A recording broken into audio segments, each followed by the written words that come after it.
100 schools of specialized excellence to be set up in Delhi for gifted students. Telangana to close down all educational institutes in view of COVID-19 surge.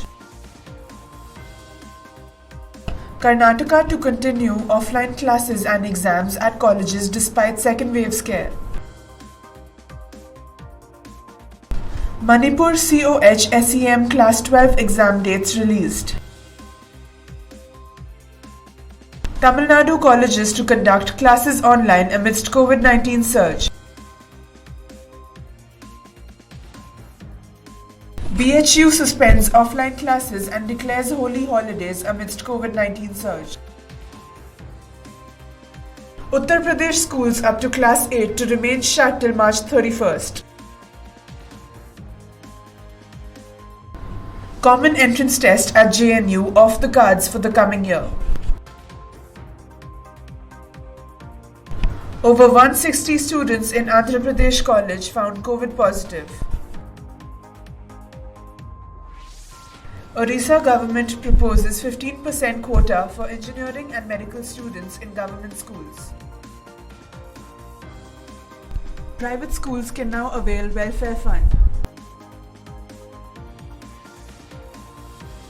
Good afternoon and a warm welcome. You're watching Education News Network, where we get you the latest developments in education at the top of this hour. This is Nitya reporting from ENN, and the daily stories are: the Delhi Cabinet has cleared a proposal to set up 100 schools of specialized excellence which are to be modelled for the needs of gifted students.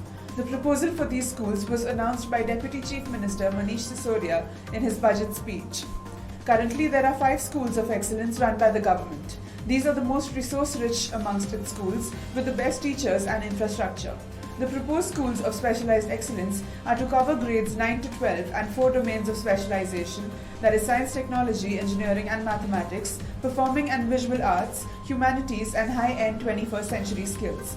The idea is that children with interest and abilities will be filtered towards specialization in these areas. These schools are to not just focus on rote learning but on innovation and exploration, said a government representative. The Telangana government has decided to temporarily close down all schools and educational institutions across the state starting Wednesday in view of rising cases of COVID-19, State Education Minister Sabita Indra Reddy announced on Tuesday. The decision applies to all hostels, Gurukul schools, government and private educational institutions in the state, except medical colleges. Online classes, however, will continue as usual. After a thorough review of the prevailing situation and keeping in mind the health of students as well as teachers, the government has taken a decision to close the educational institutions from March 24th as a precautionary measure at the request of parents, she said. She recalled that governments of Uttar Pradesh, Maharashtra, Madhya Pradesh, Punjab, Tamil Nadu, Gujarat and Chhattisgarh have already closed their educational institutions. She said there is concern amongst parents as the number of cases have started rising in the state. The minister urged all to cooperate with the authorities and adhere to COVID-19 appropriate precautions like wearing masks, maintaining social distancing and personal hygiene. The Karnataka government on Tuesday decided to continue classes and hold examinations as scheduled in colleges and universities in the state amidst the possibility of a second wave of COVID-19 cases. Strict vigilance will be put in place to ensure strict adherence to SOPs while continuing the offline classes and examinations as per the timetable scheduled by the universities amidst the possible outbreak of the second wave of COVID-19 pandemic, Deputy Chief Minister C.N. Ashwath Narayan said.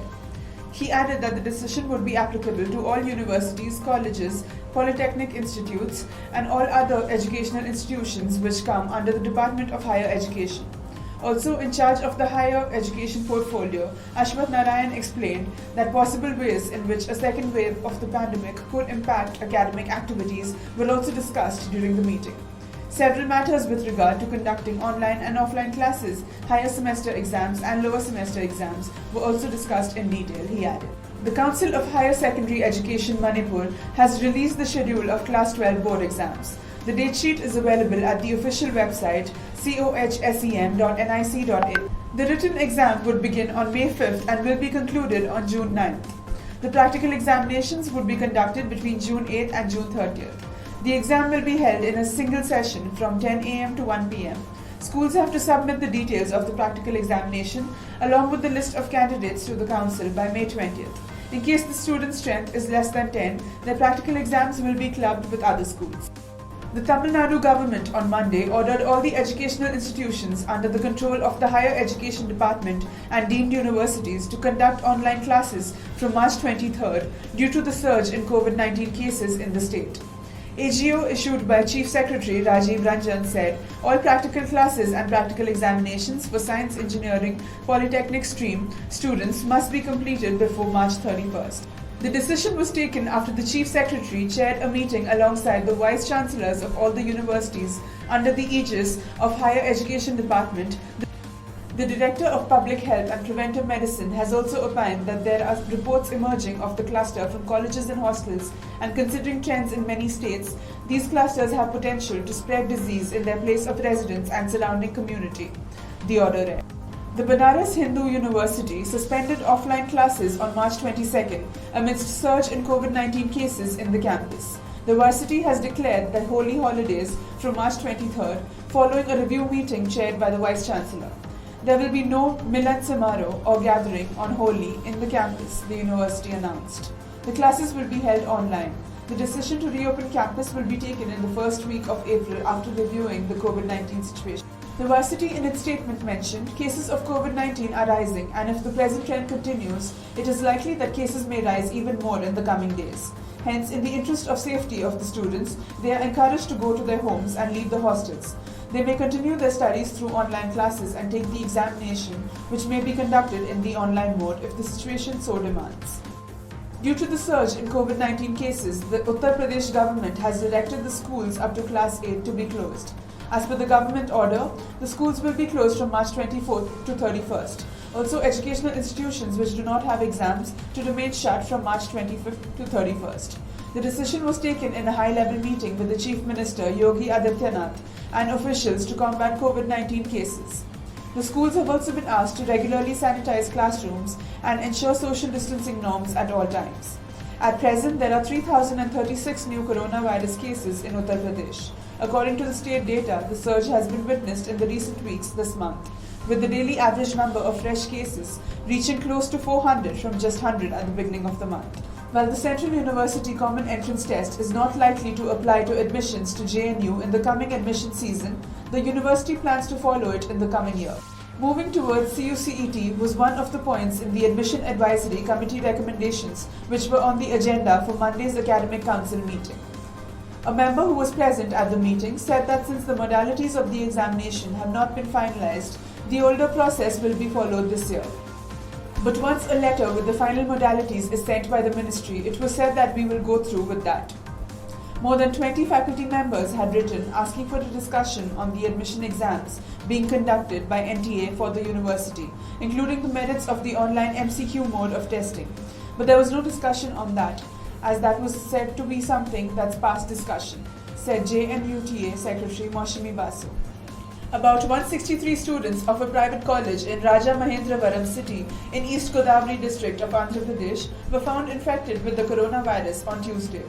Incidentally, East Godavari today crossed the 1.25 lakh mark in the total COVID-19 cases, the only district in the state that witnessed such virulent spread of the virus, with several super spreader events in the last 1 year.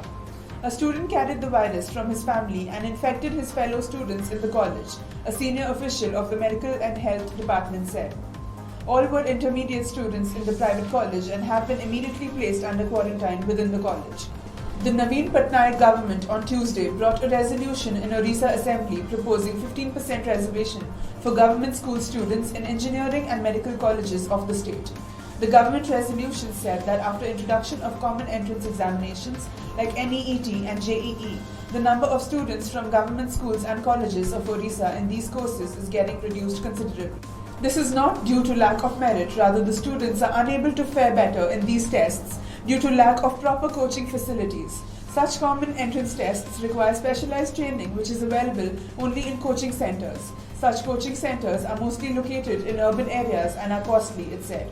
State School and Mass Education Minister Sameer Ranjan Dash said the 15% reservation formula was recommended by a high-power committee headed by retired Orissa High Court Judge A.K. Mishra. The Department of Primary and Secondary Education has decided to make private school teachers permanent members of the Karnataka State Teachers Welfare Fund.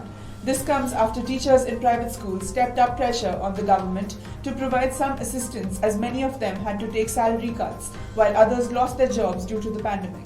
Primary and Secondary Education Minister S. Suresh Kumar said that even teachers working with unaided private schools in the state will be made permanent members of the Karnataka State Teachers Welfare Fund. With this move, they will now be able to avail benefits and funds in emergency situations. The modalities on how much financial support that they can get will be decided by the board.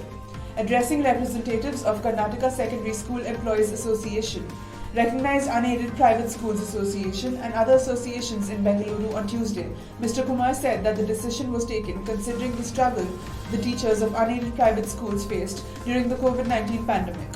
By giving them membership, the Teachers Welfare Fund can be utilized for any emergency purpose, he said, and added that an official order in this regard will be issued soon.